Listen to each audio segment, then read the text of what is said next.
मेरे प्रिय आत्मा,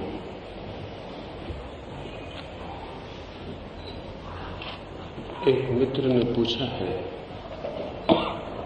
कि क्या आप बता सकते हैं कि हमारे देश की वर्तमान परिस्थिति के लिए कौन जवाबदार है। सदा से हम यही पूछते रहे हैं कि कौन जवाबदार है। इससे ऐसी भ्रांति पैदा होती है कि कोई और हमारे सिवाय जवाबदार होगा। इस देश की परिस्थिति के लिए हम जवाबदार हैं। ये बहुत ही क्लीब और नपुंसक विचार है कि सदा हम किसी और को जवाबदार ठहरा दें। जब तक हम दूसरों को जवाबदार ठहराते रहेंगे तब तक इस देश की परिस्थिति बदलेगी नहीं, क्योंकि दूसरे को जवाबदार ठहरा के हम मुक्त हो जाते हैं और बात वहीं के वहीं ठहर जाती है। हम ही जवाबदार हैं। यदि हम गुलाम थे तो हम कहते हैं कि किसी ने हमें गुलाम बना लिया, वो जवाबदार है। और हम ये कभी नहीं सोचते कि हम गुलाम बन गए इसलिए हम जवाबदार हैं। इस दुनिया में कोई भी किसी को गुलाम नहीं बना सकता अगर गुलाम स्वयं गुलाम बनने को तैयार नहीं है तो असंभव है। मैं मर सकता हूं, अगर मुझे गुलाम नहीं बनना है तो मैं कम से कम मर तो सकता ही हूं। लेकिन मैं जिंदगी को पसंद करता हूं, चाहे वो गुलामी की जिंदगी हो, तब फिर मुझे गुलाम बनाया जा सकता है। इस जगत में कोई भी आदमी उसके सहयोग के बिना गुलाम नहीं बनाया जा सकता। थोड़े से अंग्रेज इस मुल्क को 200 साल तक गुलाम बनाए रहे, और फिर भी हम कहते हैं कि जवाबदार वही थे, उन्होंने हमको गुलाम बनाया। और हम 40 करोड़ लोग जवाबदार नहीं थे जो गुलाम बने रहे। इस भाषा में सोचना भी गुलाम मस्तिष्क का ही लक्षण है। वो गुलाम भी खुद नहीं बनता, गुलाम भी कोई और ही उसे बनाता है। फिर स्वतंत्र भी वो खुद नहीं हो सकता। हम हुए भी नहीं खुद स्वतंत्र, कोई और ही हमें स्वतंत्र भी कर गया। पूछना चाहिए हमारी स्वतंत्रता के लिए कौन जिम्मेवार है। हमें शक होगा, क्योंकि हम गुलामी के लिए भी जिम्मेवार नहीं थे तो स्वतंत्रता के लिए कैसे जिम्मेवार हो सकते। जब गुलामी दूसरे ने थोपी थी तो आजादी भी दूसरे ने थोप दी है, ऐसा मालूम पड़ता है।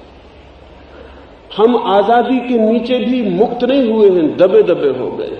ऐसा लगता है आजादी का भी पत्थर छाती पे पड़ गया है, वो भी एक मुसीबत मालूम होती है। असल में सैकड़ों वर्षों से हमने जिम्मेदारी दूसरों पर डालना सीख ली। या तो भगवान पे छोड़ देंगे, भगवान बहुत ही दयनीय, उस पर कोई भी जवाबदारी डाली जा सकती है। वो बेचारा बहुत ही परेशान होगा। जितनी जवाबदारियां हमने उस पर डाली हैं, अगर उसमें थोड़ी भी बुद्धि होगी तो अब तक उसने आत्महत्या कर ली होगी। सारी जवाबदारियां भगवान पर थोप देने में हम बड़े कुशल हैं। बीमारी हो, अकाल हो, महामारी हो, गरीबी हो, दीनता हो, दासता हो, सब हम भगवान पर थोप देंगे, भाग्य पर थोप देंगे, कर्मों के फलों पर थोप देंगे। लेकिन एक को हम हमेशा बचा जाएंगे, अपने को। हमारी कोई जिम्मेवारी नहीं। जीते हम हैं और जिम्मेदारी सब दूसरों की है। नहीं, इस भाषा में प्रश्न ही उठाना उचित नहीं है कि हमारी परिस्थिति के लिए कौन जिम्मेवार है। ये प्रश्न ही गलत इंगित देता है कि कोई जिम्मेवार होगा। हमारी परिस्थिति है तो हम ही जिम्मेवार होंगे, कौन जिम्मेवार होगा। अगर देश में गरीबी है तो मैं जिम्मेवार हूं, आप जिम्मेवार हैं। और अगर देश में बीमारी है तो मैं जिम्मेवार हूं, आप जिम्मेवार हैं। जिम्मेदारी दूसरे पर टाल देना बड़ा आसान है, सुलभ है, कन्वीनियंट है, सुविधापूर्ण है। झंझट मिट जाती, जिम्मेदारी किसी और की हो जाती, और हमें जैसे जीना है हम जीते चले जाते हैं। रास्ते पे एक आदमी भीख मांग रहा है, हम पूछते हैं इसको भीख मंगवाने के लिए कौन जिम्मेवार है। फिर किसी एक आदमी का नाम ले देते हैं, कोई बिरला, कोई और करोड़पति, वो जिम्मेवार है। फिर हम अपने रास्ते पे चले गए, हम जिम्मेवार नहीं। बिरला के बिरला होने में भी हम जिम्मेवार हैं और सड़क पर भीख मांगने वाले आदमी की भिखमंगेपन में भी हम जिम्मेवार हैं। और जब तक हम सीधी जिम्मेदारी अपने ऊपर न लेंगे तब तक भारत के पास अपना व्यक्तित्व नहीं हो सकता।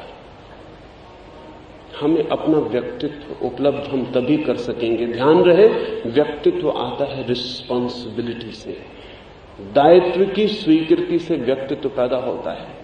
जो व्यक्ति जितना दायित्व स्वीकार कर लेता है उतने बड़े व्यक्तित्व का उसके भीतर जन्म होता है।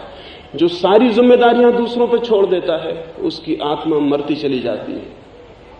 स्वतंत्रता सबसे बड़ा दायित्व है और इसलिए स्वतंत्रता बहुत घबराने वाली बात है। इसलिए 20 साल से हम बड़े बेचैन हैं।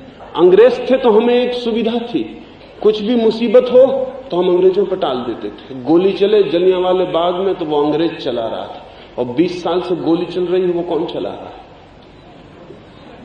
अंग्रेजों ने इतनी गोली कभी भी ना चलाई थी जितनी हमने 20 सालों में चलाई। अंग्रेज को इस मुल्क को गुलाम रखने के लिए इतनी गोली ना चलानी पड़ी जितनी हमें इस मुल्क को स्वतंत्र रखने के लिए चलानी पड़ रही। आश्चर्यजनक है।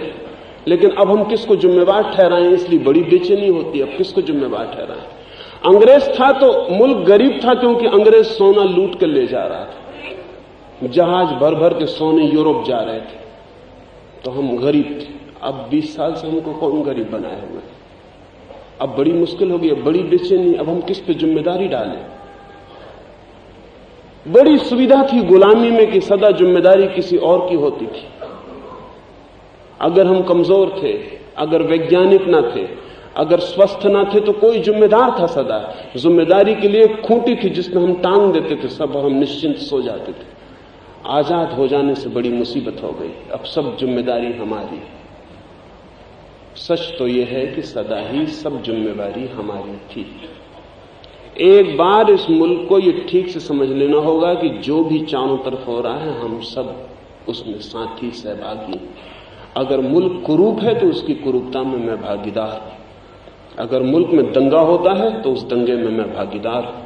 अगर अहमदाबाद में कोई किसी की छाती में छुरा भोंकता है तो मेरे सफेद चादर पर भी उसका खून का दाग है, क्योंकि मैं भी इस मुल्क में हूं और मैं जैसा मुल्क बना रहा हूं उस मुल्क में कोई किसी की छाती में छुरा भोंकना संभव बना पाता है।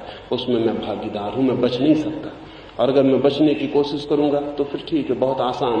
कुछ लोग पकड़े जा सकते हैं कि ये गुंडे, इनको सजा दे दो, बात खत्म हो जाती है। लेकिन मुल्क फिर वही रहेगा, हम फिर वही रहेंगे, फिर किसी दूसरे गांव में छुरा चलेगा, क्योंकि हम परिस्थितियां मौजूद करते रहेंगे जिनमें छुरे भोंके जाते नहीं। इस देश को सामूहिक दायित्व की धारणा को सीखना पड़ेगा।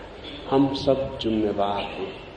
अमीर ही जिम्मेवार नहीं है गरीब को गरीब बनाने में, गरीब भी उतना ही जिम्मेवार है। मुझसे लोग पूछते हैं, स्त्रियां मुझसे आकर पूछते हैं कि हमारी गुलामी के लिए कौन जिम्मेवार है?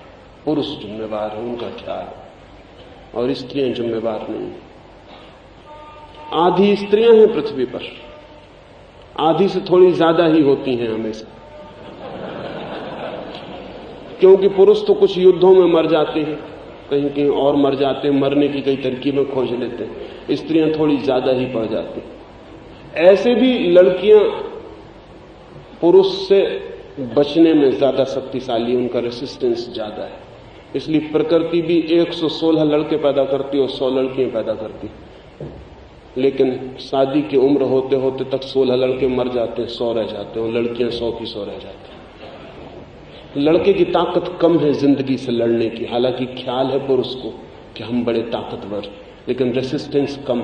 अगर बीमारी आए तो पुरुष जल्दी फंस जाएगा बीमारी के चक्कर में, स्त्री देर से फंसेगी। असल में स्त्री को प्रकृति ने मां बनने के लिए खड़ा किया है, तो उसको बहुत झेलने की क्षमता होनी चाहिए।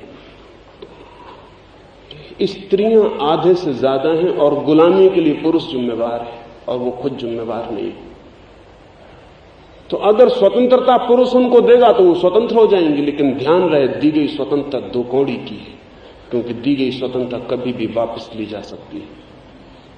आज भी दुनिया में स्त्रियों को मुक्त करने के जो आंदोलन चलते हैं वो भी पुरुष चलाते हैं। वो उसकी बात भी पुरुषों को करनी पड़ती है। अजीब लड़ाई है, पुरुषों से पुरुषों को ही लड़ना पड़ता है।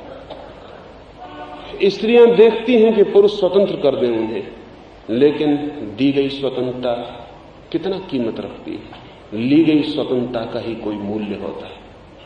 जो हम लेते हैं संघर्ष से, उससे शक्ति आती है। लेकिन वो तो हम तभी लेंगे जब जिम्मेवार हम अपने को समझें।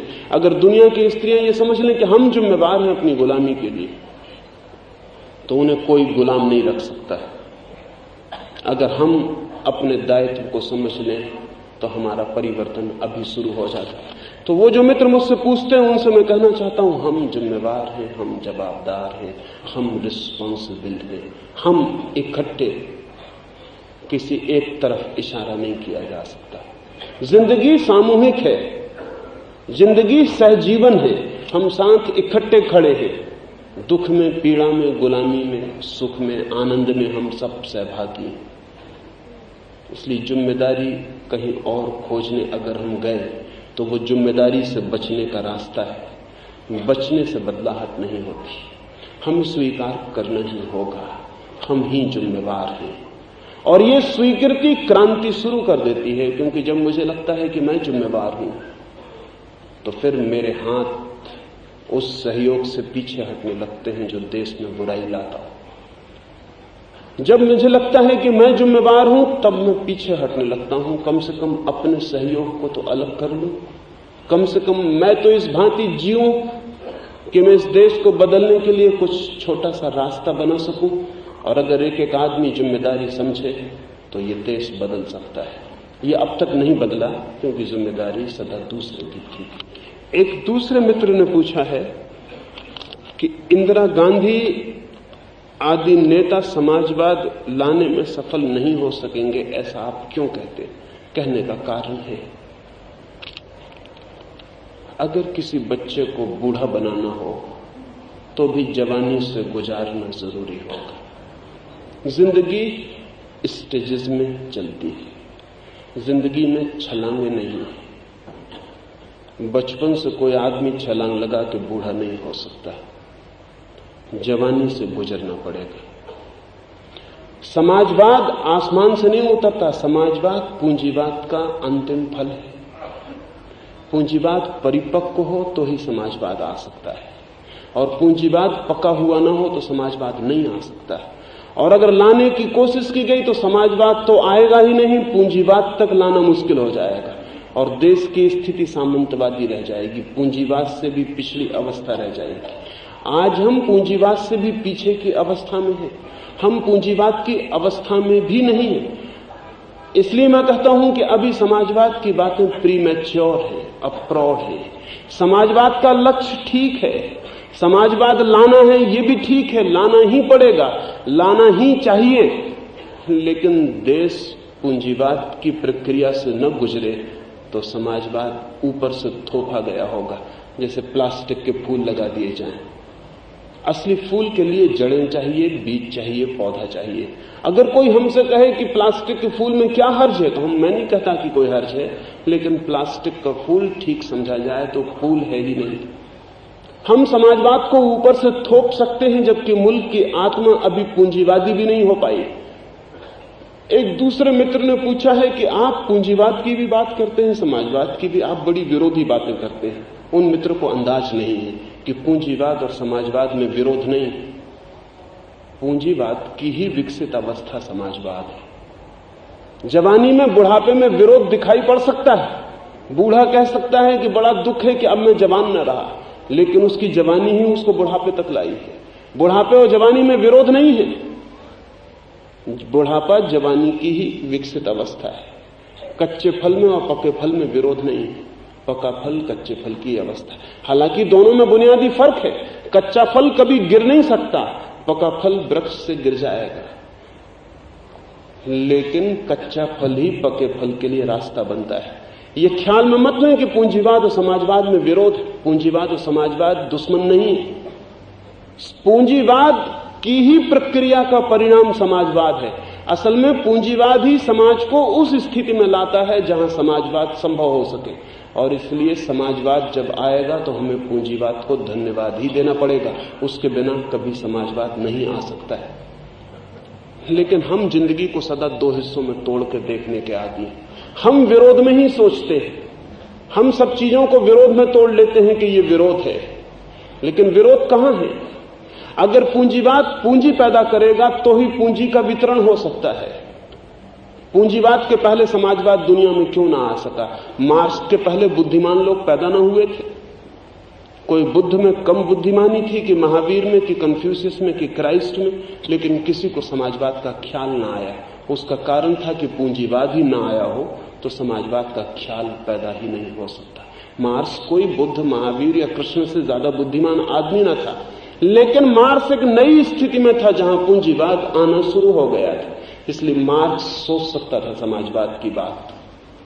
और मार्क्स के ख्याल में भी समाजवाद पूंजीवाद का विरोधी न था, वो पूंजीवाद की ही चरम सीमा थी जहां से पूंजीवाद के भीतर की शक्तियां बिखर के समाजवाद को ले आएंगी।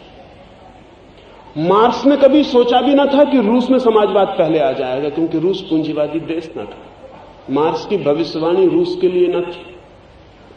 मार्क्स की कल्पना में भी नहीं हो सकता था कि चीन में समाजवाद पहले आ जाएगा। चीन बहुत पिछड़ा हुआ मुल्क है, सामंतवादी मुल्क है। चीन भी अभी पूंजीवादी नहीं था, और इसलिए चीन को जबरदस्ती समाजवादी बनाने की जो चेष्टा चल रही है, जैसे बच्चों को जबरदस्ती बूढ़े बनाने की चेष्टा में जितनी तकलीफ उठानी पड़े, उतना खून गिराना पड़ रहा है, उतनी परेशानी हो रही है। रूस में भी वही हुआ।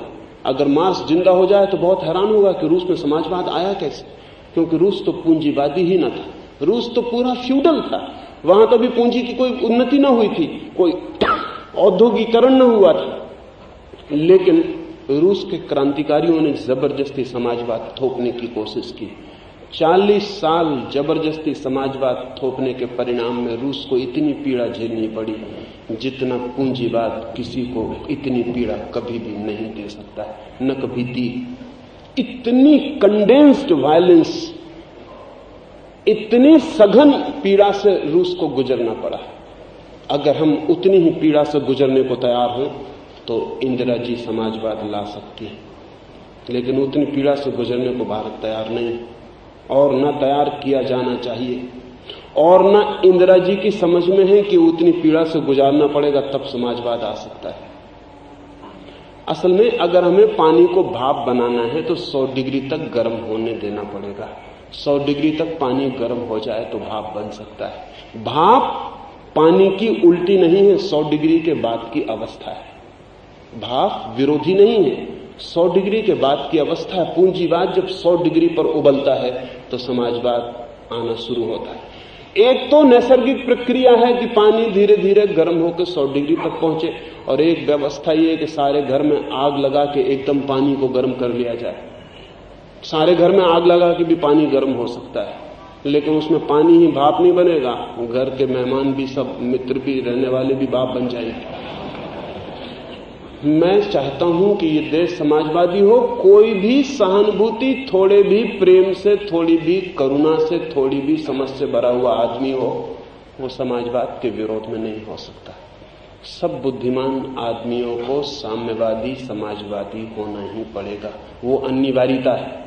लेकिन इसका यह मतलब नहीं है कि मैं कहूं कि आज समाजवाद थोपने की चेष्टा की जाए। हालांकि पूरा मुल्क का मन कहेगा कि ठीक है, बहुत सुखद है, क्योंकि गरीब को आश्वासन लगता है। आजादी से भी गरीब को आश्वासन लगा था। हिंदुस्तान के गरीब ने बड़े सपने बांधे थे कि आजादी आने पर स्वर्ग आ जाएगा, लेकिन गरीब बहुत डिसइल्यूजन्ड हुआ। जब आजादी आई तो पता चला स्वर्ग वगैरह कुछ भी ना आया। 2-4 दिन प्रतीक्षा की 15 अगस्त के बाद कि अब आता होगा, थोड़ी देर भी लग सकती है। हिंदुस्तान में सभी चीजें समय के थोड़े देर से आती हैं, लेट हो जाए गाड़ी शायद स्वर्ग की। 2-4 दिन प्रतीक्षा की, लेकिन झोपड़े वाले ने पाया कि झोपड़ा झोपड़ा है, उसका भूखा बच्चा भूखा है, उससे कोई फर्क नहीं पड़ा। कितने सपने आजादी के साथ जोड़े थे, ख्याल है आपको? नई पीढ़ी को कुछ ख्याल में नहीं आता। पुरानी पीढ़ी ने कितने सपने देखे थे, आजादी आते से सब आ जाएगा। आजादी आते से कुछ भी नहीं आ जाता। आजादी आते से सिर्फ गुलामी मिटी, और आजादी आते से सवाल आए। हल नहीं आ गया, हल आ भी नहीं सकता। अभी सारा मुल्क एक नए नशे से पीड़ित होगा कि समाजवाद आ जाए तो सब आ जाएगा। वो समाजवाद की बातें बहुत मोहक लगेंगी, जैसी आजादी की बातें बहुत मोहक लगी थी। अगर हम अपने मुर्दा शहीदों को जिंदा कर सके, भगत सिंह को, राजगुरु को, चंद्रशेखर को अगर वापस कब्रों से उठा के खड़ा कर सकें और कहें कि तुम इस मुल्क के लिए फांसी पे लटके थे, ये आजादी आ गई, तो भगत सिंह भगवान से प्रार्थना कहेगा कि बड़ी गलती हो गई। इस मुल्क के लिए हम मरे थे, इस आजादी के लिए, इसी आजादी के लिए हमने कुर्बानी दी थी। भगत सिंह ने कौन से सपने देखे होंगे कारागृह में, जिनके लिए मरना आसान हो गया, बड़े सपने देखे होंगे। वो यही मुल्क है जिसके लिए 100 वर्षों से लोग मरे थे?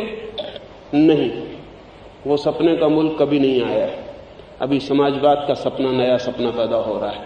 असल में 20 साल में देश के नेताओं को ऐसा अनुभव हुआ कि आजादी के आ जाने के बाद देश के पास कोई सपना नहीं रह गया, तो समाजवाद का सपना ही एक सपना हो सकता है। अब समाजवाद के सपने में मुल्क पीड़ित होगा, लेकिन मैं मानता हूं कि मुल्क की स्थितियां ऐसी नहीं है कि समाजवाद आज फलित हो सके। देश को संपत्ति पैदा करनी पड़े, पूंजी पैदा करनी पड़े।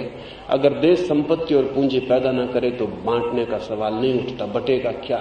सिर्फ गरीबी बढ़ जाएगी, हम और गरीब मालूम पड़ेंगे, और कुछ भी नहीं हो सकता है। इसलिए मैं कहता हूं इंदिरा जी या इंडिकेट या कोई भी इस मुल्क को अभी समाजवादी नहीं बना सकते, लेकिन समाजवाद के नाम पर एक इलेक्शन और जीत सकते, इससे ज्यादा कुछ भी नहीं हो सकता। एक इलेक्शन 72 का वो जीत जाएंगे, और उनके सामने 72 से आगे की कोई इरादे भी नहीं। 72 का इलेक्शन ही जीत जाए तो बहुत जोर से बात करेंगे। अभी तो समाजवाद की बात बहुत जोर से चलेगी, इतने जोर से कि सारा मुल्क एकदम समाजवाद पे ही चिंतन करता हुआ मालूम पड़ेगा कि समाजवाद समाजवाद समाजवाद। लेकिन समाजवाद की छलांग ये मुल्क नहीं लगा सकता। ये मुल्क अभी फ्यूडल सिस्टम के बाहर आ रहा है, अभी फ्यूडल सिस्टम के, सामंतवादी व्यवस्था के भी ये बाहर नहीं हो पाया, पूंजीवादी नहीं हो पाया, क्योंकि पूंजीवाद की प्रक्रिया के बड़ी हिस्सा है इंडस्ट्रियल रेवोल्यूशन। एक औद्योगिक क्रांति हो जानी चाहिए, तो मुल्क में औद्योगिक क्रांति अभी भी नहीं हो गई। अभी भी हमारा 80% व्यक्ति खेत पर निर्भर है। 80% आदमी खेत पर ही जिंदा है, बाकी 20% आदमी भी, वो जो 80% आदमी खेत पर जिंदा है उसके शोषण पर जिंदा है। अभी देश औद्योगिक नहीं हो गया, अभी गांव है, अभी गांव नगर नहीं बन गए। अभी देश का गरीब आदमी मध्यवर्गीय भी नहीं हो गया है कि वो सोच सके संपत्ति के संबंध में, धन के संबंध में। और धन पैदा कैसे हो, क्योंकि हमारे सारे उपकरण आज भी प्रिमिटिव हैं, आज भी आदिम हैं।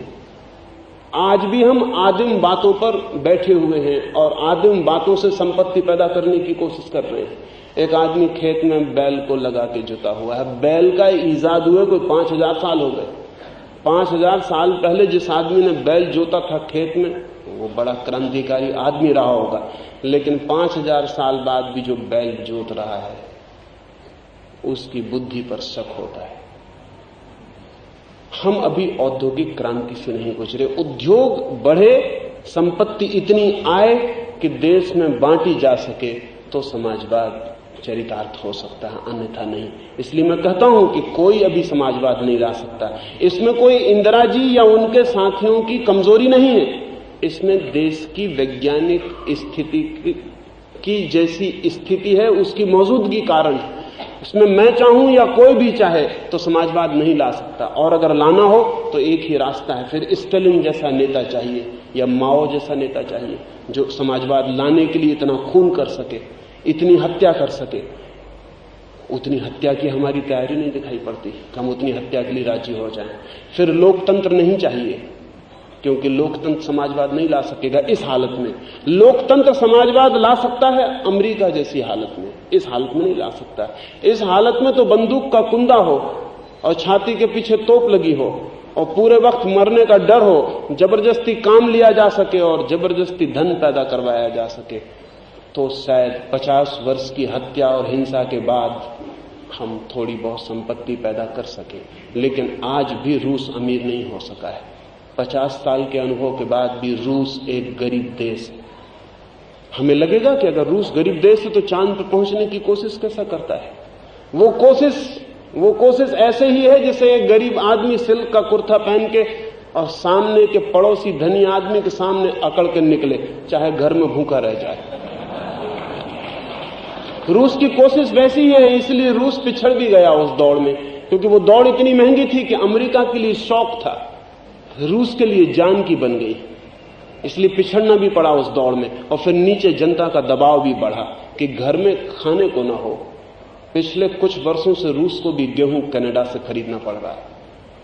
40 साल के समाजवाद के बाद भी गेहूं बाहर से खरीदना पड़े तो थोड़ा सोचने की बात है, थोड़ा विचारने की बात। और मैं आपसे कहता हूं कि आने वाले 5 वर्षों के बाद अमेरिका ही रूस को गेहूं दे सकेगा। अमेरिका के ही गेहूं पर रूस को भी पलना पड़ेगा जैसा हमको पलना पड़ रहा है। और ये बात साफ होती चली जा रही है, क्योंकि 50 वर्ष की जबरदस्ती के कारण प्रेरणा तो बिल्कुल मर गई है। कोई काम नहीं करना चाहता रूस में, और जबरदस्ती कब तक काम लिया जा सकता है। पूरा रूस एक कंसंट्रेशन कैंप हो गया, एक बड़ा कारागृह हो गया जिसमें जबरदस्ती काम लिया जा रहा है, जिसमें आदमी को मरने के डर पे काम लिया जाता रहा। कब तक ऐसा चल सकता है? थोड़ी देर चल सकता है, बहुत देर के बाद मुश्किल हो जाता है, आदमी इंकार कर देता है, या इतना मृत्यु से भी इतना राजी हो जाता है कि कहता है कि ठीक है, हम मरी जाएं, जो कुछ होगा होगा। लेकिन रूस अमीर नहीं है। आज भी रूस के पास कितनी कारें हैं, कितने लोगों के पास कारें हैं, कितने लोगों के पास ठीक कपड़े हैं, कितने लोगों के पास ठीक भोजन। हाँ, जो यात्री जाते हैं वो गलत खबरें लेके आ जाते हैं, क्योंकि उनके ठहरने के लिए खास होटलें हैं, खास दुकानें हैं खरीदने के लिए, खास आदमी हैं बात करने के लिए, जिनसे वो बात करके लौटते हैं। लेकिन इधर उधर भटक के थोड़ा रूस में खोजना बड़ा सवाल है, और तरह का सवाल है। रूस अमीर नहीं हो सका, और ये अनुभव में आ रहा है उन्हें कि कहीं कोई भूल हो गई। फिर भी स्टालिन बहुत हिम्मत का आदमी था, उतना हिम्मत का आदमी हिंदुस्तान में कृष्ण के बाद तो पैदा नहीं हुआ। अगर कृष्ण हमको फिर से मिल जाएं तो कृष्ण हिम्मत के आदमी, वो कहते हैं कोई फिक्र नहीं, मारो, क्योंकि आत्मा मरती ही नहीं, काटो, कोई चिंता नहीं। कृष्ण हमको मिल जाए तो समाजवाद लाया जा सकता है। और रूस से ज्यादा हत्या करनी पड़ेगी भारत में, रूस से बहुत ज्यादा हत्या करनी पड़ेगी, क्योंकि भारत रूस से बहुत ज्यादा आलसी है। इतने आलस्य में हमें हत्या के सिवा कोई रास्ता न रह जाएगा। लेकिन इंदिरा जी को या उनके साथियों को कुछ अंदाज नहीं है, अंदाज का कोई कारण भी नहीं है, क्योंकि भीड़ जिस बात से राजी हो वो बात कहनी चाहिए। नेता तभी नेता बना रह सकता है, नेता को कोई दूरदर्शी होने की जरूरत नहीं। दूरदर्शी आदमी नेता नहीं हो सकता। नेता को शॉर्ट साइटेड होना चाहिए, पास ही दिखाई पड़ना चाहिए, दूर दिखाई पड़ना ही नहीं चाहिए, तभी नेता हो सकता है। और अगर नेता अंधा हो तो और भी अच्छा नेता हो सकता है, क्योंकि बिल्कुल दिखाई ना पड़े तो वो ऐसे नारे लगा सकता है जो कि देखने वाला कभी भी नहीं लगा सकता। और अंधों के देश में नेता होने के लिए अंधा होना क्वालिफिकेशन, योग्यता है। तो मैं कहता हूं कि नहीं इंदिरा जी न कोई और अभी समाजवाद ला सकता। समाजवाद आएगा, लेकिन 50 साल मुल्क को औद्योगिकरण से गुजारना जरूरी है। 50 साल मुल्क को पूंजीवाद की ठीक ठीक तीव्रतम अवस्था पानी जरूरी है। 50 साल बाद समाजवाद की बातें अर्थपूर्ण हो सकती हैं। लाना तो पड़ेगा ही। पूंजी की व्यवस्था संक्रमण की व्यवस्था है, अंतिम फल तो समाजवाद होना ही चाहिए, लेकिन पूंजीवाद भी लाना पड़ेगा। अब ये बातें मेरी उल्टी दिखाई पड़ सकती हैं, ये बातें उल्टी दिखाई पड़ सकती हैं कि मैं कहता हूं समाजवाद लाना है और पूंजीवाद लाना पड़ेगा। आपको दिखाई पड़ती होंगी उल्टी, उल्टी नहीं, क्योंकि मैं उनको विकास के चरण मानता हूं। लेकिन हम कैसे ला पाएंगे पूंजीवाद? गांधी जी ने इस देश को जो विचार दिया है वो सामंतवादी है, वो पूंजीवाद तक नहीं लाता, पूंजीवाद से नीचे गिराता है, क्योंकि सब व्यवस्थाएं उपकरणों पर निर्भर होती हैं। चरखा सामंतवादी व्यवस्था का उपकरण, चरखे के द्वारा इतना ही पैदा हो सकता है कि किसी तरह अधपेट भरा आदमी सो सके, इससे ज्यादा पैदा नहीं हो सकता। चरखे के द्वारा पूंजी अतिरिक्त पैदा नहीं हो सकती। हाथ के द्वारा खेत में काम करने से कोई बहुत पूंजी पैदा नहीं हो सकती। हाथ से कपड़ा बुनने से पूंजी पैदा नहीं हो सकती। ये सामंतवादी उपकरण है, इनके द्वारा राम राज्य लाया जा सकता है, समाजवाद नहीं लाया जा सकता। राम राज्य का मतलब है बहुत पीछे लौट जाना, 3000 साल पीछे लौट जाना। गांधी जी इतने डरे हुए थे पूंजीवाद से कि वे सामंतवाद की बात करने लगे। पीछे लौट चलो, पीछे लौट जाओ। बड़े उद्योग का उन्हें बड़ा खतरा लगा, तो छोटे उद्योग रखो जिससे ज्यादा संपत्ति ही पैदा ना होगी तो खतरा ना होगा। पीछे लौट चलो। इतना कम सामंतवादी व्यवस्था में आदमी एक अर्थ में बड़ा अच्छा आदमी था। अच्छा इसलिए था कि उसके पास बुरे होने की ताकत भी न थी।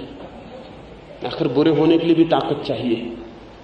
पर मेरा मानना है कि जो आदमी बुरा नहीं हो सकता उसकी अच्छाई का कोई मतलब नहीं। एक बीमार आदमी अगर सड़क पर जाके उपद्रव न करता हो और एक बीमार बच्चा अगर बाप की चुपचाप आज्ञा मान लेता हो तो शुभ नहीं है। उस बच्चे की आज्ञा का कोई अर्थ है जो चाहे आज्ञा तोड़ना तो तोड़ सके। उस आदमी के अच्छे होने का प्रयोजन है जो चाहे बुरा होना तो हो सके। सामंतवाद ने इतनी दीनहीन व्यवस्था दी थी आदमी को कि बुरे होने तक का उपाय न था, तो आदमी अच्छा था। तो गांधी जी को लगता है कि उन्हीं अच्छे दिनों में वापस लौट चले। वो दिन अच्छे ना थे, सिर्फ रुग्ण कमजोर दिन थे। अच्छे दिन आगे आ सकते हैं। अच्छे दिनों की संभावना आगे है, पीछे नहीं। तो अगर गांधी जी का विचार मान के हम चलते हैं तो पूंजीवाद भी त्वरित नहीं हो पाएगा। पूंजीवाद भी धीमा गति पकड़ लेगा, और पूंजीवाद जितना धीमा होगा समाजवाद का नक्शा उतना ही दूर मानना चाहिए। पूंजीवाद में त्वरा, स्पीड लाने की जरूरत है। औद्योगिकरण में स्पीड लाने की जरूरत है। चरखे से वो स्पीड में बाधा पड़ रही है, वो चरखा हटना चाहिए बीच से। तो 50 साल में औद्योगिकरण हो सकता है देश का। मशीन लाई जा सकती है, मशीन से उत्पादन बढ़ाया जा सकता है, केंद्रित संपत्ति पैदा हो सकती है, तो समाजवाद भी संभव है। गांधी जी को अगर हम केंद्र पर रख के चलते हैं तो देश पूंजीवादी ही नहीं हो पाएगा, समाजवादी होने की तो बात तो बहुत दूर है। इसीलिए गांधी जी को सारी दुनिया में वे सारे लोग जो समाजवाद से डरे हुए हैं आदर दे रहे हैं। उनका कुल कारण इतना ही है कि गांधी ही दुनिया को समाजवाद से बचा सकते हैं, बिरला नहीं बचा सकते। बिरला तो समाजवाद में ले ही जाएंगे। दुनिया का कोई पूंजीपति समाजवाद से दुनिया को नहीं बचा सकता। अमेरिका के पूंजीपति दुनिया को समाजवाद से नहीं बचा सकते। सब पूंजीवादी मिलकर जो कर रहे हैं उसका अंतिम परिणाम समाजवाद ही होगा। लेकिन गांधी जी बचा सकते हैं क्योंकि वो पूंजीवाद से पीछे की व्यवस्था में लौटने की बात कर। जितना तीव्र और इंटेंस होगा उतनी जल्दी समाजवाद का सपना पूरा हो सकता है। लेकिन हमारा चिंतन बहुत अजीब है। एक तरफ हम समाजवाद की बात भी करेंगे, दूसरी तरफ गांधी जी का जयकार भी करते रहेंगे। ये दोनों में विरोध है, क्योंकि गांधी जी का समस्त चिंतन सामंतवादी प्रक्रिया में ले जाएगा। वो पूंजीवाद के पहले की व्यवस्था है, पूंजीवाद के बाद की व्यवस्था नहीं। मैं पूंजीवाद का विरोधी नहीं हूं इस अर्थों में कि पूंजीवाद समाजवाद में ले जाने वाला है। मैं पूंजीवाद का विरोधी हूं इस अर्थों में कि पूंजीवाद पर ही नहीं रुक जाना है, समाजवाद तक पहुंचना है। मैं समाजवाद का पक्षपाती हूं क्योंकि समाजवाद के बिना जगत से गरीबी और दुख और दारिद्र्य नहीं मिट सकता। लेकिन मैं पूंजीवाद का समर्थन करता हूं क्योंकि पूंजीवाद की पूर्ण विकास के बिना समाजवाद नहीं आ सकता। इनको सोचना पड़ेगा। ये विरोधी बातें नहीं है, ये विरोधी दिखाई पड़ सकती हैं। एक और मित्र ने पूछा है कि आप कहते हैं अमेरिका जैसी समृद्धि देश में लानी, तो अमेरिका में तो मानसिक अशांति बढ़ी है, व्यभिचार बढ़ा है, आचरण का पतन हुआ है, चारित्र नीचे गया है। हमारे देश का चरित्र और आचरण तो बहुत ऊंचा है। ये थोड़ा सोचना पड़ेगा। ये हमारे देश के चरित्र और आचरण के संबंध में बहुत विचार करने की जरूरत है। 3 बातें उन्होंने कही हैं, वो विचार करनी चाहिए। पहली बात तो ये कि आम ख्याल यह है और ठीक है कि अमेरिका में मानसिक अशांति बढ़ी है, लेकिन मानसिक अशांति आपको पता है कब बढ़ती है? मानसिक अशांति तब बढ़ती है जब शरीर की सब जरूरतें पूरी हो जाती, उसके पहले नहीं बढ़ती। जानवरों में मानसिक अशांति नहीं होती, लेकिन इसलिए हम जानवर होना पसंद न करेंगे। आदिवासियों में मानसिक अशांति नहीं होती, लेकिन हम आदिवासी होना पसंद न करेंगे। असल में मानसिक अशांति होती तब है जब शरीर की सब जरूरतें पैदा हो जाती, तब मन की मांग शुरू होती। अब जो आदमी भूखा बैठा है, खाना नहीं है, कपड़ा नहीं है, मकान नहीं है, उसको मानसिक अशांति नहीं हो सकती। उसकी शारीरिक अशांति इतनी बड़ी है कि मानसिक अशांति का उपाय नहीं है। जब शारीरिक अशांति मिटती है तो मानसिक अशांति शुरू होती। मानसिक अशांति एक अर्थ में विकास है, और जब मन की भी सब जरूरतें पूरी हो जाती हैं तो आत्मिक अशांति शुरू होती है, वो और बड़ा विकास है। आत्मिक अशांति तीसरी बात है। बुद्ध और महावीर आत्मिक रूप से अशांत थे, मानसिक रूप से नहीं। बुद्ध और महावीर की शरीर की जरूरतें पूरी थी, मन की भी जरूरतें पूरी थी। मन की हमारी जरूरतें पूरी नहीं है, अमेरिका की भी जरूरतें पूरी नहीं है। तो बुद्ध और महावीर ने एक नई अशांति अनुभव की, मानसिक नहीं आध्यात्मिक, एक स्पिरिचुअल अनरेस्ट पैदा हो गया। अब बुद्ध को जितने भी उस देश में सुंदर स्त्रियां हो सकती थी, उनके पिता ने सब उनके महल में इकट्ठी कर दी। अब मानसिक अशांति का उपाय न रहा। मानसिक अशांति अब क्या करे? सब स्त्रियां जो चाही जा सकती थी मिल गई, सुंदरतम मकान मिला, सुंदरतम निवास मिला, सब सुविधा मिली, शरीर की सब जरूरतें पूरी हो गई, संगीत मिला, साहित्य मिला, चित्रकला मिली, नृत्य मिला, सब मिल गया, शरीर और मन की सब जरूरतें पूरी हो गई। तो बुद्ध को एक नई अशांति ने पकड़ा, जो स्पिरिचुअल अनरेस्ट, कि हमको परमात्मा पाना है, हमको सत्य पाना है, हम बिना सत्य पाए नहीं रह सकते। तो क्या आप कहेंगे कि बुद्ध की हालत अच्छी नहीं है? ध्यान रहे, अशांतियों के भी तल हैं। शारीरिक अशांति निकृष्टतम अशांति है, मानसिक अशांति उससे ऊंची अशांति है, आध्यात्मिक अशांति और भी ऊंची अशांति है। और ध्यान रहे, जिस तल पर हम अशांत होंगे उसी तल पर शांत हो सकते हैं। जिस तल पर हम अशांत भी नहीं हुए उस तल पर हम शांत कैसे होंगे? भारत मानसिक रूप से अशांत होने में अभी समर्थ नहीं। अभी शारीरिक तल पर अशांति है, अभी पेट भूखा है, शरीर पर तल पर अशांति है। तो हम सोचते हैं कि शायद हम मानसिक रूप से शांत हैं। आप गलती में हैं। मानसिक रूप से शांत होने के लेवल तक भी हम अभी नहीं पहुंचे, इसलिए हम शांत मालूम पड़ रहे हैं। हमारी शांति वास्तविक नहीं है, हमारी शांति बिल्कुल झूठी है, क्योंकि हम अशांत ही नहीं हुए जिस तल पर, उस पर हम शांत कैसे हो जाएंगे? अमेरिका शरीर के तल पर शांत हुआ है, तो मन के तल पर अशांत हुआ है। ये मनुष्य के एवोल्यूशन का दूसरा कदम। बेचैनी है, तकलीफ है, लेकिन ध्यान रहे, जब वे मानसिक रूप पे अशांत हुए हैं तो वे मानसिक शांति की तलाश में लग गए। बहुत जल्द वे सारे उपाय खोज लेंगे जिनसे मन में शांत हो जाएं।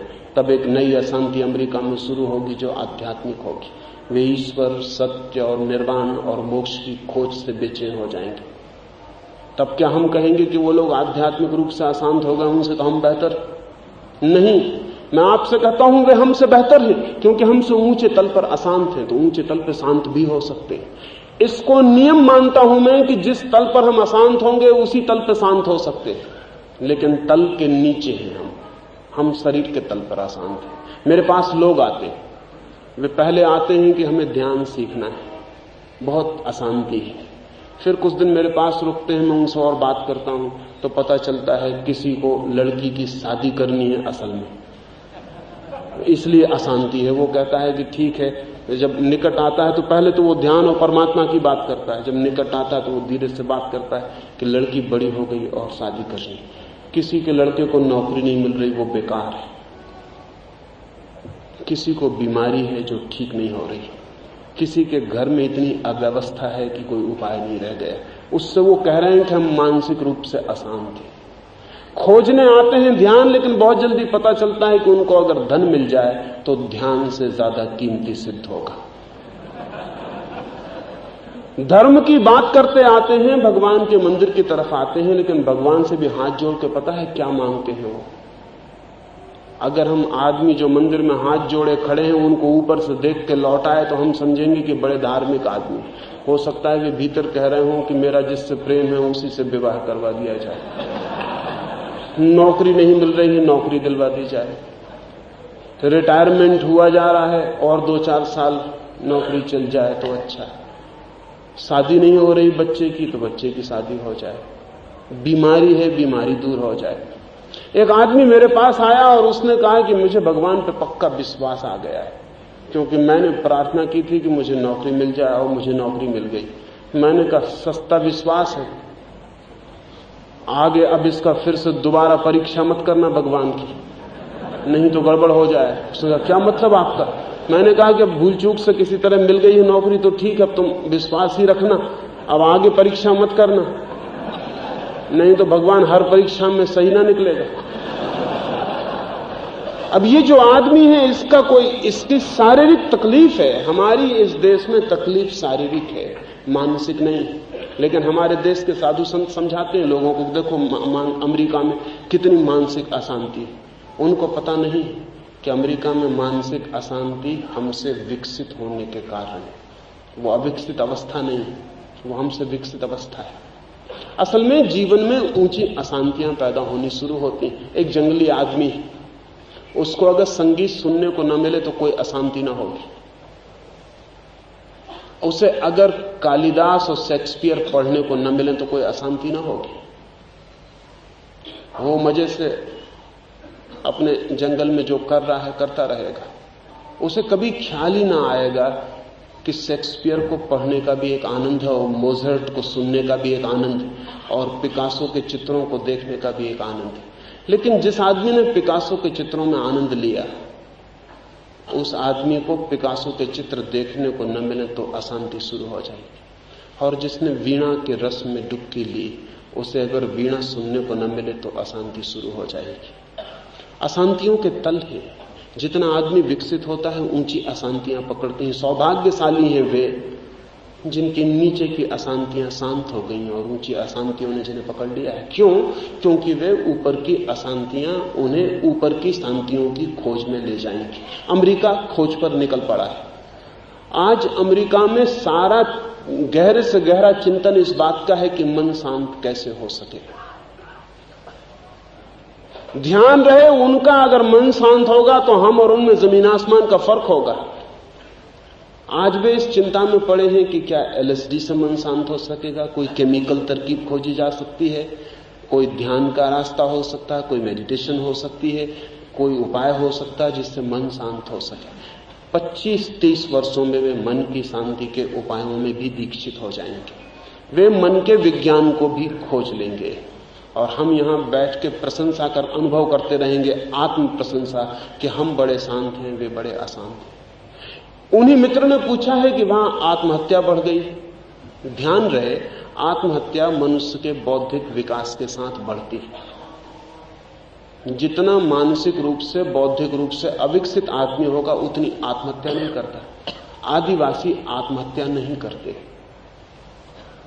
जितनी जंगली कौम होगी, जितनी गहरे जंगल में रहती होगी, जितनी प्राचीन होगी, आत्महत्या नहीं करेगी। क्योंकि आत्महत्या करने के लिए बड़ा आत्मवान व्यक्तित्व चाहिए। पहली तो बात यह है कि इतना बोध चाहिए कि जीवन व्यर्थ है तो मैं अपने को समाप्त कर लूं। यह बोध साधारण बोध नहीं। आदिवासी दूसरे की हत्या कर सकता है। अगर जीवन गड़बड़ है तो दूसरे की हत्या कर दो, लेकिन अगर जीवन मुझे व्यर्थ मालूम पड़े तो मैं अपने को समाप्त कर दूं। इसके लिए बड़े आत्मबल की जरूरत है। जैसे जैसे बुद्धि विकसित होती है आत्महत्या बढ़ेगी, लेकिन इसका मतलब यह नहीं है कि आत्महत्या कोई गौरव की चीज है। और बुद्धि विकसित होगी तो आत्महत्या के बाद आत्म साधना शुरू होती है। सिर्फ वे ही सभ्यताएं जो आत्महत्या करने की स्थिति में पहुंचती हैं, आत्म साधना की स्थिति में संलग्न होती हैं।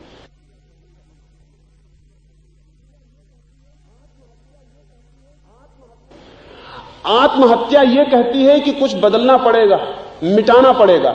सबसे पहला ख्याल यही आता है कि अपने शरीर को मिटा दो। अगर जिंदगी ठीक नहीं, आनंद नहीं देती, रस नहीं देती, तो शरीर को मिटा दो। लेकिन धीरे धीरे यह भी ख्याल आएगा कि शरीर को मिटाने से भी क्या होगा। तो शायद यह भी ख्याल आएगा कि अपनी आत्मा को बदल डालो, मिटा डालो अहंकार को, आत्मा को बदल डालो, तो शायद जिंदगी बदल जाए। असल में जो व्यक्ति आत्महत्या करने की स्थिति में पहुंचता है, वहां से दो रास्ते निकलते हैं, एक आत्महत्या का, एक आत्म साधना का।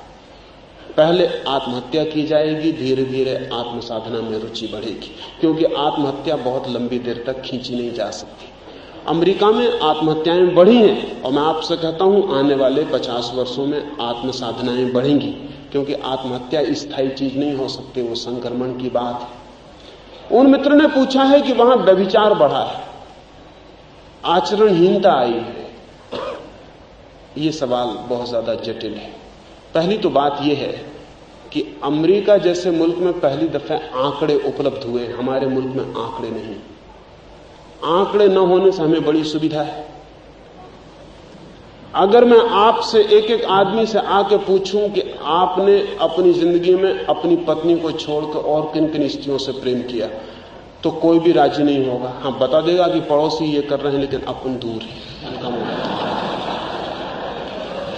लेकिन अमेरिका में अगर पूछने जाते हैं तो लोग बता देंगे कि मैंने अपनी पत्नी को छोड़ के 3 स्त्रियों से मेरे संबंध थे। वो नाम गिना देंगे, हिसाब लिखा देंगे। तो अमेरिका के पास आंकड़े हैं इस बात के आज कि कौन आदमी एक जिंदगी में कितनी स्त्रियों से संबंध जोड़ता है, कौन आदमी विवाह के पहले संबंध जोड़ता है, कौन आदमी विवाह के भीतर भी संबंध जोड़ता है। इस सबके आंकड़े हैं।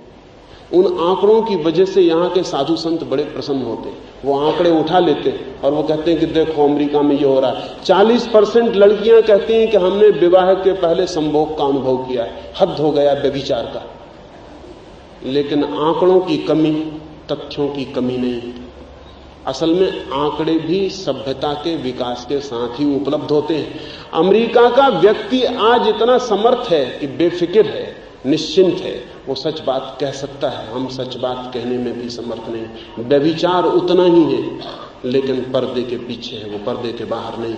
वो पीछे पीछे सरकता है, पीछे सरकता है। आंकड़े नहीं मिलते, तो आंकड़े न मिलने की वजह से हम बड़े निश्चिंत होते हैं।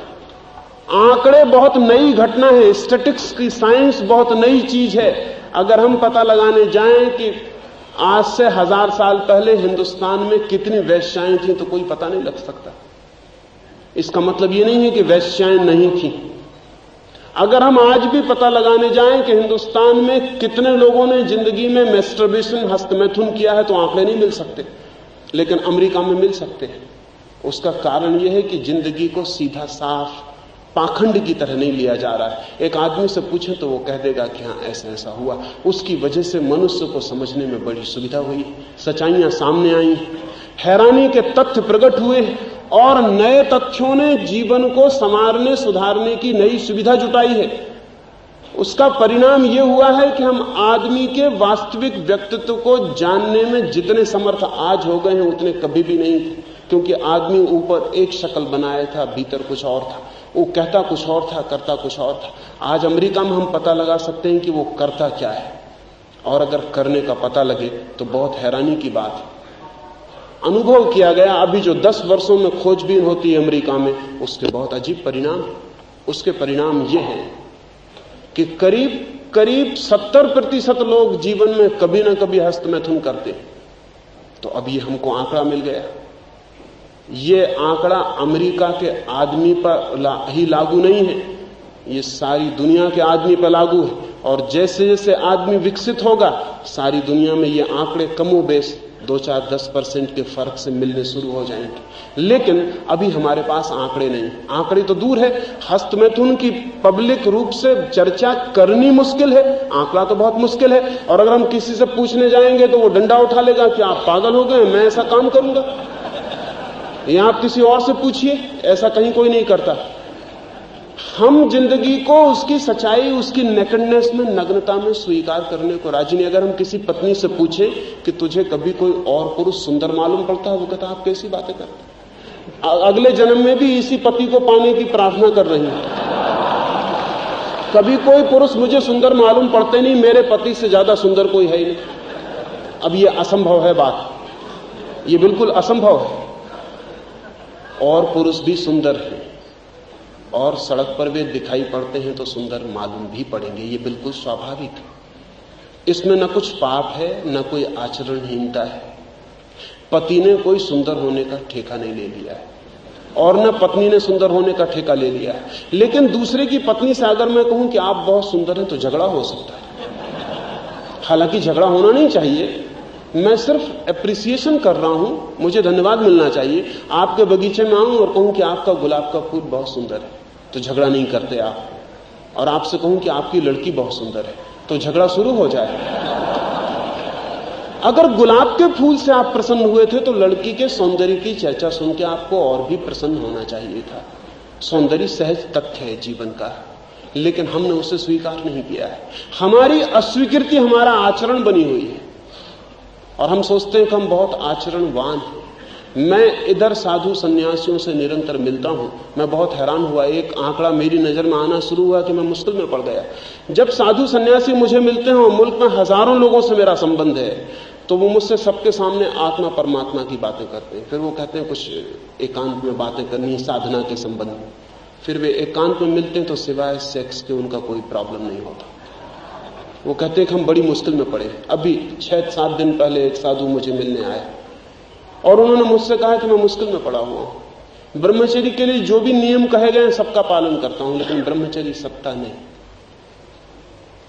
स्त्री को देखता नहीं हूं, आंखें झुका के चलता हूं, लेकिन सपने में स्त्रियां आ जाती। अब दिन भर तो किसी तरह संभाल लेता हूं, लेकिन सपने में मैं क्या करूं, मेरे बस के बाहर।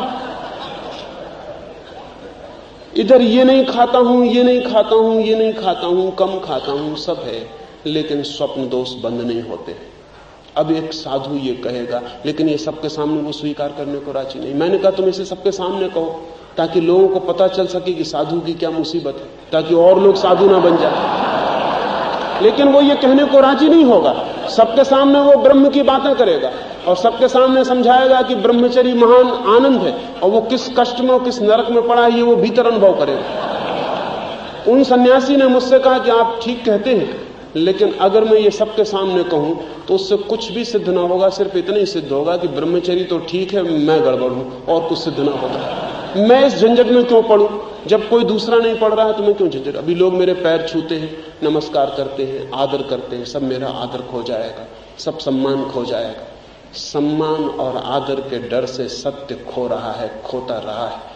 इस देश को अपने व्यक्तित्व के संबंध में सत्य खोजना पड़ेगा। तो मैं आपसे कहना चाहता हूं, दुनिया में न कोई आचरणहीन है न कोई आचरणवान है। मनुष्य करीब करीब एक जैसा है, सारी पृथ्वी पर एक जैसा है।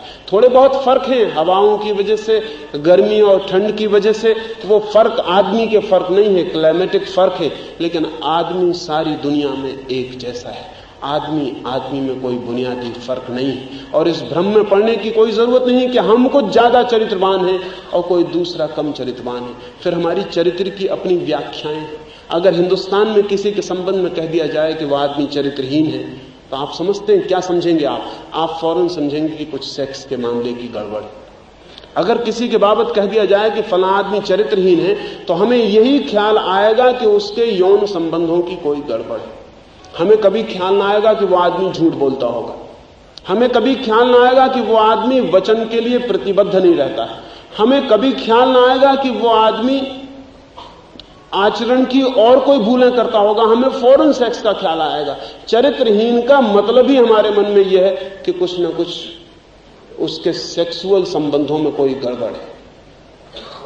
लेकिन दूसरी कौमें चरित्रहीन का दूसरा मतलब लेती हैं, और इसलिए उन्होंने कई अर्थों में आचरण को सुधारा है। कई अर्थों में आचरण को सुधारा है। आज अगर इंग्लैंड या अमेरिका में चौरस्ते पे अखबार रख दिया जाए तो लोग पैसा डाल जाते हैं पेटी में, अपना अखबार ले जाते हैं। अगर हमारे यहां रखा जाए तो अखबार भी ले जाएंगे, पेटी भी ले जाएंगे, तो कोई पता नहीं चलेगा, दूसरे आदमी को सवाल ही नहीं उठेगा, दूसरे आदमी को कोई कठिनाई ही ना आएगी, पहला आदमी ही निपटा देगा। डिपार्टमेंटल स्टोर से लोग चीजें चुन लेते हैं, पैसा डाल देते हैं। ये एक तरह का आचरण है जो अर्थ रखता है। अगर कोई किसी को वचन देता है तो पूरी करने की कोशिश करता है। यहां इतनी कह देना काफी है कि भूल गए, बात खत्म हो गई। इसमें कुछ आचरणहीनता नहीं है। एक आदमी मुझसे कह जाए कि 5 बजे आएंगे, वो 9 बजे रात आ रहा है, शाम 5 बजे का आया हुआ, वो कहता है कुछ जरा काम में लग गया, मेरे 4 घंटे उसकी प्रतीक्षा में खराब हुए, इसका कोई हिसाब ही नहीं, इससे कोई संबंध नहीं, इससे कोई प्रयोजन नहीं है। हमारी आचरण की सारी केंद्रितता सेक्स से बंध गई है। सारी दुनिया में सेक्स से धीरे धीरे आचरण को मुक्त किया जा रहा है और आचरण की दूसरे आयाम पकड़े जा रहे हैं। क्योंकि ठीक से समझा जाए तो सेक्स 2 व्यक्तियों के बीच का संबंध है। दूसरे आयाम बहुत महत्वपूर्ण हैं। दूसरे आयाम सत्य बोलने के, वचन प्रतिबद्धता के, नियम समय के पालन के ज्यादा महत्वपूर्ण हैं, आश्वासन के ज्यादा महत्वपूर्ण हैं। अगर मैं किसी के पास जाऊं और उससे कहूं कि मेरा फला काम कर देना, तो वो कहेगा कि हाँ कर देंगे। कोई नहीं तो कहेगा ही नहीं और कोई काम करेगा भी नहीं। बल्कि मैंने लोगों से कहा, कभी मैं किसी के घर बैठा हूं, एक वाइस चांसलर के घर ठहरा था, कोई आया, उसने कहा कि मेरा फलाना लड़का है, वो आपके यहाँ नौकरी के लिए दरखास्त क्या? उन्होंने कहा हाँ मैं सब देख लूंगा, घबराइए मत। वो चले गए। तो मैंने कहा सच में आप देखेंगे? उन्होंने कहा देखने का सवाल, जो आता है उससे यही कहना पड़ता है, क्योंकि अगर हम देखने लगे तो मुश्किल में पड़ जाएं, और अगर ना करें तो वो आदमी पीछे पड़ जाए, तो हम हाँ बोल देते हैं और झंझट के बाहर हो जाते हैं। सब राजनीतिक हाँ बोल रहे हैं, सब नेता हाँ बोल रहे हैं, कुछ भी कहिए वो कहते हैं हाँ बिल्कुल करेंगे, और उनके हाँ का मतलब ठीक से समझ लेना। जैसे पहले कहा जाता था कि स्त्री नहीं कहे तो उसका मतलब हाँ होता है, ऐसा नेता हाँ कहे तो उसका मतलब नहीं होता है। हमारे आचरण के और आयाम हैं, उनका हमें ख्याल नहीं, हमने सेक्स पर उसे केंद्रित किया है। सच बात तो यह है कि जो कौम सेक्स पर आचरण को केंद्रित करती है वो एक अर्थ में आचरण ही है। सेक्स कोई अर्थ नहीं रखता है। इतना बड़ा जितना हम सोच रहे, जितना हम उसे महत्व दे रहे हैं, उतना अर्थ नहीं रखता। जिंदगी के और तथ्यों में एक तथ्य वो भी है, और उसके संबंध में ऑब्सेस्ड होने की जरूरत नहीं है कि हम उसी को सोचते रहें और दिन रात उसी की फिक्र रखें और दूसरों की खिड़कियों में से झांक के देखते रहें कि कहां क्या हो रहा है, कहीं आचरणहीनता तो नहीं हो रही।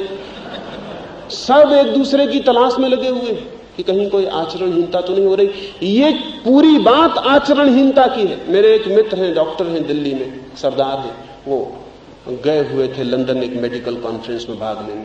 मैं उनसे बात कर रहा था, लौट तो वो कहने लगे कि आपकी बात ठीक लगती है, मैं बड़ी मुश्किल में पड़ गया। एक बड़े पार्क में कोई 500 डॉक्टरों की कॉन्फ्रेंस थी, तो हम कुछ मिलने जुलने और कुछ खाने पीने के लिए इकट्ठे हुए। 500 लोग हैं पार्क में, डॉक्टर आपस में बातें कर रहे हैं। ये मेरे सरदार मित्र भी वहां हैं, वो बड़े बेचैन हैं। बाकी सारे लोग बातों में लगे हैं, वो बात में नहीं है, वो किसी दूसरी खोज में लग गए। एक लड़का और एक लड़की एक बेंच पर पार्क में एक दूसरे के गले में हाथ डाले, आंख बंद किए बैठे। वो बड़े बेचैन हुए जा रहे हैं कि बड़ी आचरणहीनता हो रही। अब आपको इस आचरणहीनता से क्या लेना देना? आप अपना आचरण संभाल रहे हैं, इतनी काफी कृपा है। एक युवक और एक युवती गले में हाथ डाले बैठे, इससे आपको क्या बिगड़ रहा है?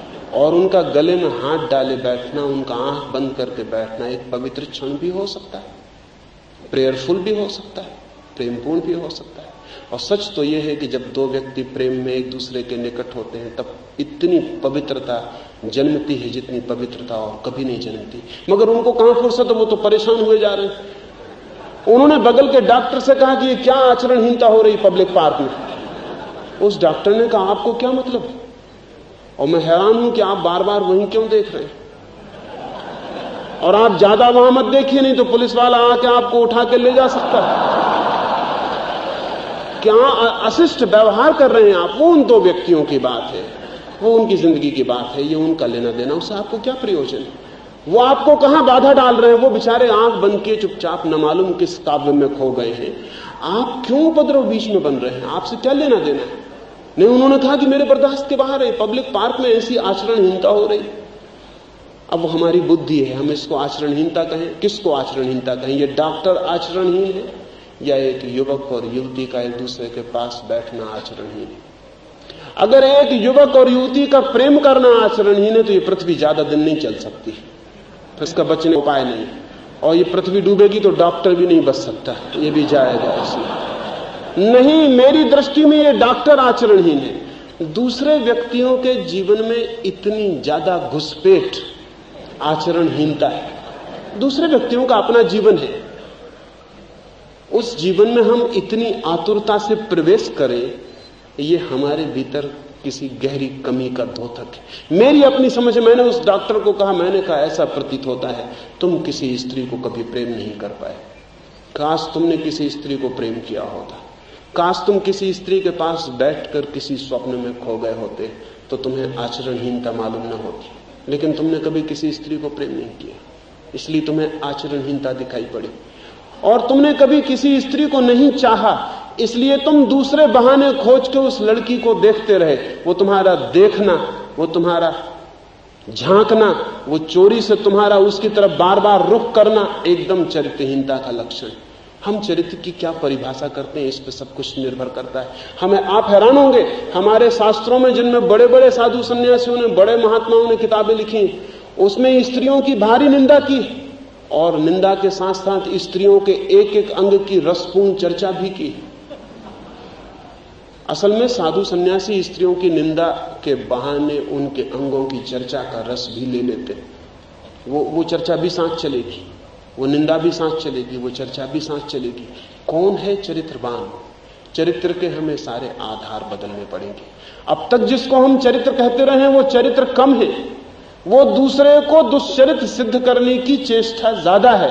अब तक जिसको हम आचरण कहते रहे हैं वो आचरण कम है, वो दूसरे को निंदित करने की, नरक भेजने का उपाय और व्यवस्था ज्यादा है। सांझ में इस संबंध में थोड़ी बात करना चाहूंगा कि चरित्र क्या है, क्योंकि वो भी हमारा जिंदा सवाल है। मेरी बातों को इतनी शांति और प्रेम से सुना, उससे अनुग्रहित हूं और अंत में सबके भीतर बैठे परमात्मा को प्रणाम करता हूं। मेरे प्रणाम स्वीकार करें।